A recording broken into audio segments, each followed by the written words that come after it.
তবে তোমার আসলো মানে সত্যি কথা বলতে কি তোমার আমি ভুলতে পারবো না কখনো, এটা বাস্তব। আসলো না না না, আমি তোমার একটা কথা বলি, তোমার আমি কিছুক্ষণ আগেও একটা কথা বলছি বুঝো নাই, যে মানুষের প্রথম মানে পছন্দ, ঠিক আছে, যদি লাগবার না পায় এই পছন্দের মানুষটার সারা জীবন ভুলবার পায় না, ঠিক আছে।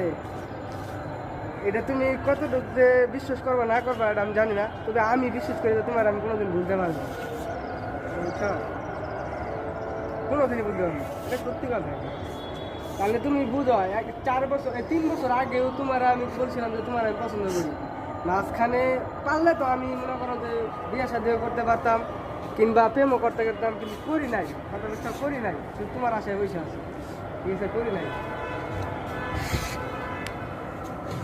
কথা এইগুলো কথা কেন বলি, এই যে এই যে মনে করা যে এই যে মেহেদি তার পাশে আশিকেরা আসিফ করে টাইম মানে তোমার খোঁজ খবর আমি রাখি, রমজানের টাইম, ঠিক আছে, রাতুলের টাইম, আমি সবসময় হুইস করি তুমি বাসার যাই আর বলে দেখা হয় রমজান তাহানো যে বট গাছে তোলে দোকানে বসে না পুরান মাসের আয়োজন। তবে ওই বলে যে এমনি চলতেছে ফিরতেছে করে স্কুলে কলেজে যাইতেছে এই পর্যন্ত। আমি জিজ্ঞেস করি প্রায়, আমি সময় পাইলে জিজ্ঞেস করি, কিন্তু সরাসরি তোমার সামনে তোমার লোক কথা বলি না, ঠিক আছে, এটাই। যদি তুমি মন খারাপ করো রাগ পাও সেটা বুঝতে হবে, এই কথা।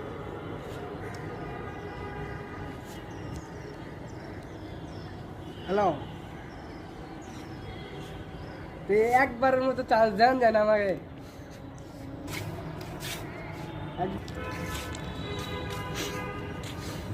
তোমার যখনই আমার কথা শোনো তুমি,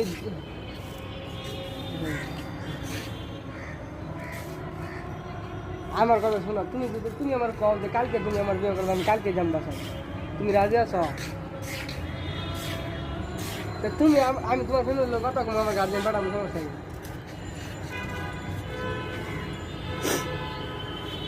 হ্যাঁ আচ্ছা, বুঝলো না, বললাম যে তাহলে তুমি আমি আমার ফ্যামিলিকে জানাই তোমার বাসায় কথা বলে পাঠাই দিই, দেখি কী হয়।